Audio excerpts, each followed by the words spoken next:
Magandang araw Pilipinas, narito ang latest sa lagay po ng ating panahon. Apektadong muli ng southwest monsoon o habagat ang kanlurang bahagi ng Southern Luzon at ng Visayas at ang buong Mindanao. So magdudulot itong habagat o southwest monsoon ng mga pagulan po sa kanlurang bahagi ng bansa. Samantala, update muna sa low pressure area na nasa loob ng ating area of responsibility. Huling nakita ang sentro po nito sa layong 705 kilometers sa ilangan huyan ng Infanta, Quezon. At sa kasalukuyan, yung trough nito or extension ay nagdudulot ng mga pagulan at nakakaapekto na sa silangang bahagi po ng Luzon at ng Visayas. Sa latest na analysis po natin ay may medium chance pa rin itong mabuo bilang isang bagyo. Ibig sabihin, ang chance nitong mabuo ay after 24 hours pa o beyond the 24-hour period.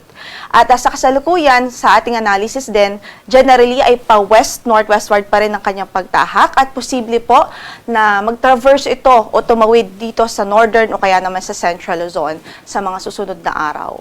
Kaya't patuloy po tayong magantabay sa updates ng pag-asa at kung sakaling magbuo ito bilang isang bagyo, sa loob ng ating area of responsibility ay papangalanan ho natin itong si Bagyong Isang.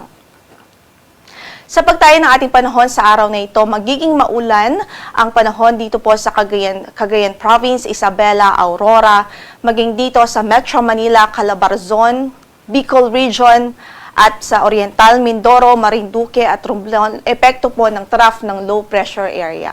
Samantala sa Occidental Mindoro at Palawan, asahan din natin ang maulap na papawirin at mataas na tsansa ng mga pagulan dahil sa habagat o southwest monsoon. Para sa pagtaya ng ating temperatura sa Metro Manila from 24 to 30 degrees Celsius, 17 to 25 degrees Celsius sa Baguio City, 25 to 32 naman sa Lawag, 24 to 31 degrees Celsius sa Tuguegarao City, habang 25 to 31 degrees Celsius din ho sa Legazpi City. Sa Tagaytay ay 23 to 29 degrees Celsius naman ang inaasahan natin magiging agwat ng temperatura.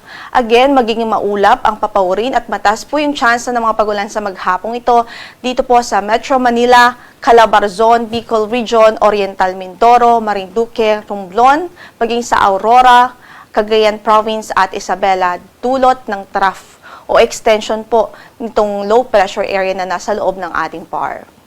Samantala yung southwest monsoon, patuloy ding magdudulot ng mga pag-ulan dito sa Palawan Province, Occidental Mindoro, sa natitirang bahagi pa ng Visayas, particular ho dito sa Western Visayas, Negros Island Region, at maging dito po sa Southern Leyte at Central Visayas. So yung southwest monsoon magdudulot din ng mga pagulan sa malaking bahagi ng Kabisayaan, maging dito po sa Zamboanga Peninsula at sa lalawigan ng Tawi-Tawi at Basilan. So magiging maulan po dyan dahil naman sa habagat.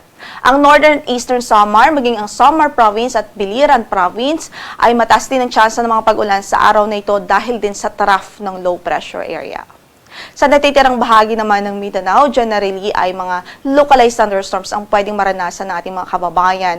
So dito po sa natitirang bahagi din ng Luzon, partikular dito sa Ilocos Region, Cordillera Administrative Region, natitirang bahagi pa ng Cagayan Valley, at natitirang bahagi ng Central Luzon, makakaranas din ng bahagyang maulap hanggang sa maulap na papawirin at tsansa po ng mga pagkidlat, pagkulog o thunderstorms.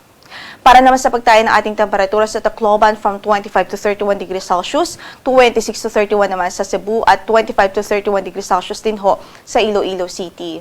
Gayon din sa Puerto Princesa City, 24 to 31 degrees Celsius naman sa Kalayaan Islands, 25 to 32 sa Zamboanga City, at sa Cagayan de Oro ay from 24 to 30 degrees Celsius. Sa Davao ay 25 to 33 degrees Celsius naman ang inaasahang magiging agwat ho ng ating temperatura. Kasalukuyan po ay wala rin tayong gale warning na nakataasan mong bahagi ng ating mga baybaying dagat, light to moderate o banayad hanggang sa katamtaman ang magiging pag-alo ng kondisyon ng ating karagatan. Ang summarize natin for today is 5:43 in the morning at inaasahang lulubog ang araw mamaya sa ganap na 6:15 ng gabi.